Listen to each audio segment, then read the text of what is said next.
nice and safe.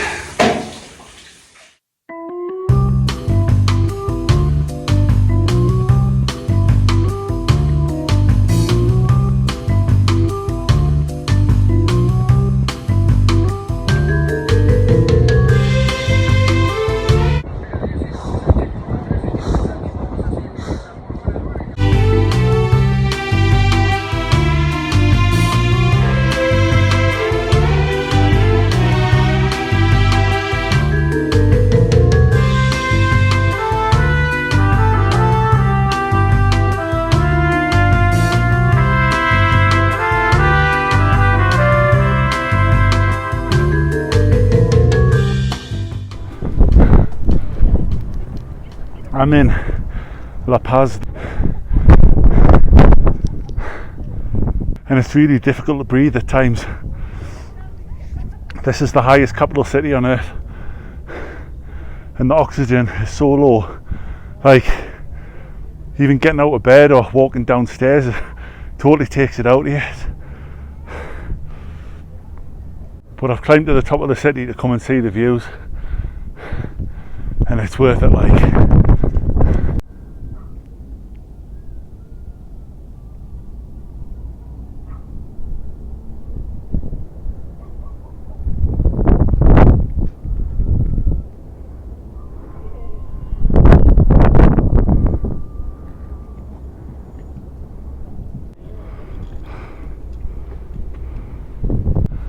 let's see what it looks like at night.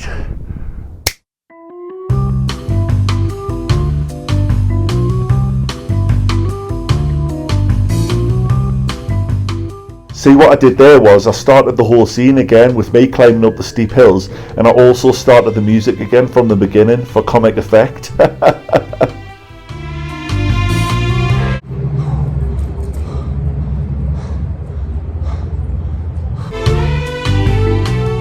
Anyway, me ma reckons ITV would be very interested in buying me videos. Maybe it's to squeeze between Coronation Street and Doc Martin.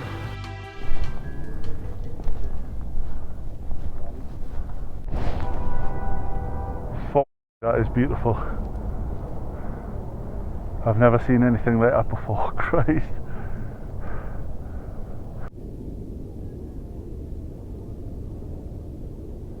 I've had to come away from there. There was about 12 people up on the viewing bit and they were all couples and they all had their arms around each other, and then there was me, and I've never seen a more romantic sight in all my life, and I just suddenly got dead sad, so I'm leaving.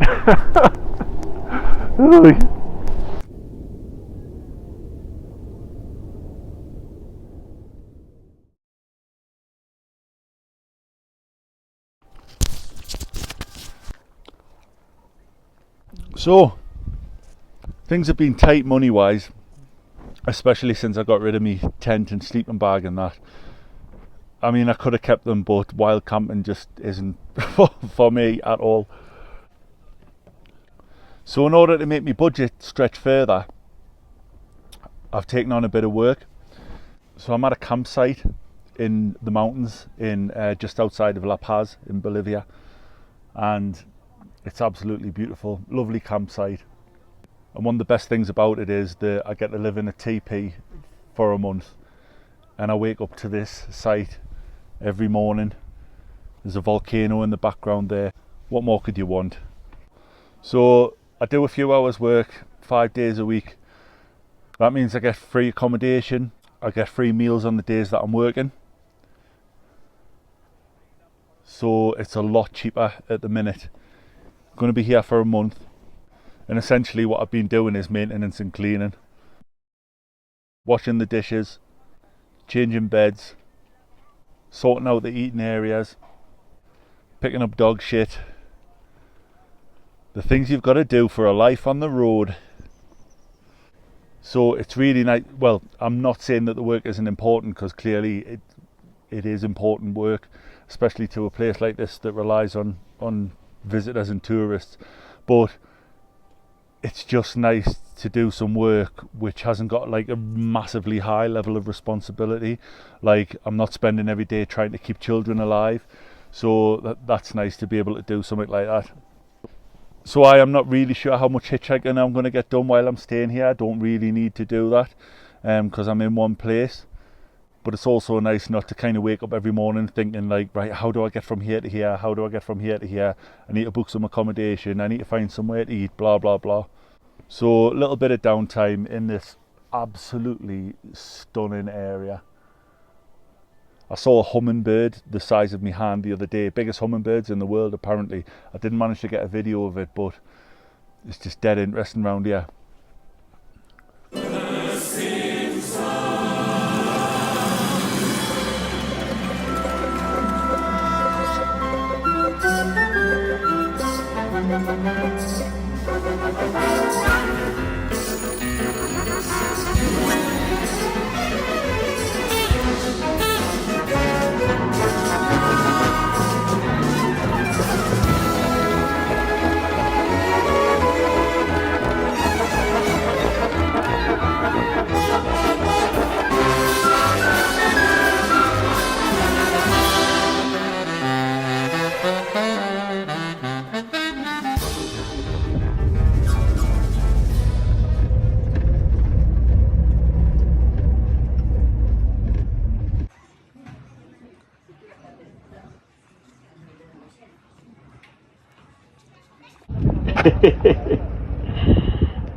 So picture this, your name's Neil Armstrong, it's 1969, you've been up on the moon, dossing about.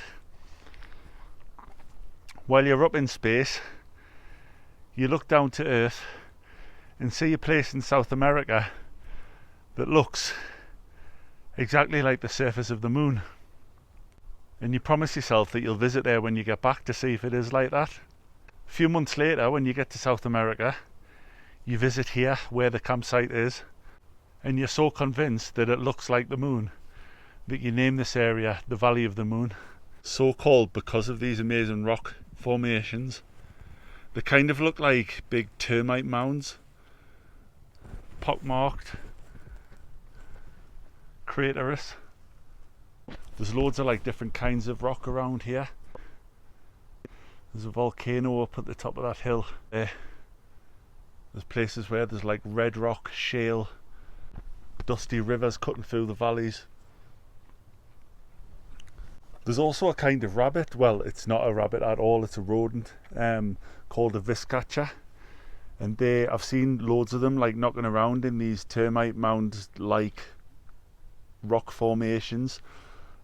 Too far away to get a decent video, but they kind of knock about in here. It's really interesting to see them hopping about. So if you ever want to know what it feels like to be on the moon, come here. I tell you what though, if there's one thing that they probably did better on the moon, in the Moonlander, is the electric wiring. Because take a walk around La Paz and you'll sharp notice the haphazard approach they've got to wiring. My electrician mates would be having a dicky fit if they saw this. Just bundles of wires, thousands of them, loose ends of live wires just floating in the air. Mental. I'm up at the crack of dawn here. Eh? Why is that? I hear you all excitedly asking. Well, take a look at this VT I made. Death Road, or the youngest road in Bolivia, recorded as the most dangerous road in the world.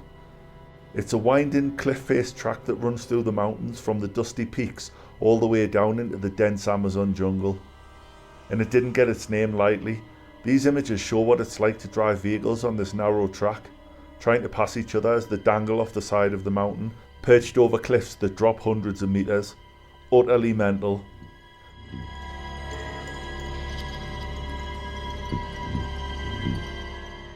Deaths happened at a rate of 200 to 300 a year, with a peak of around 27 deaths a week. I'll repeat that, 27 deaths a week on this road. Another road's opened in recent years which makes connecting La Paz and the Amazon a lot easier, but Death Road's become a haven for thrill-seeking cyclists. Sadly though, there's still loads of accidents and cyclists have died here. So I'm getting back on my bike, back on the wheels, an emotional return to the saddle to go and have a look to see what all the fuss is about. The thing is, I've only had 1 hour sleep. Went to bed at 10 o'clock. Must get some sleep, must get some sleep. You need to have your wits about you tomorrow, mind. It's going to be dangerous. Get to sleep. Before you know it, it's 2 o'clock in the morning. Must get some sleep. And then it was 5 a.m. Horrible, anxious night's sleep. Well, lack of sleep. But what's life without a bit of risk?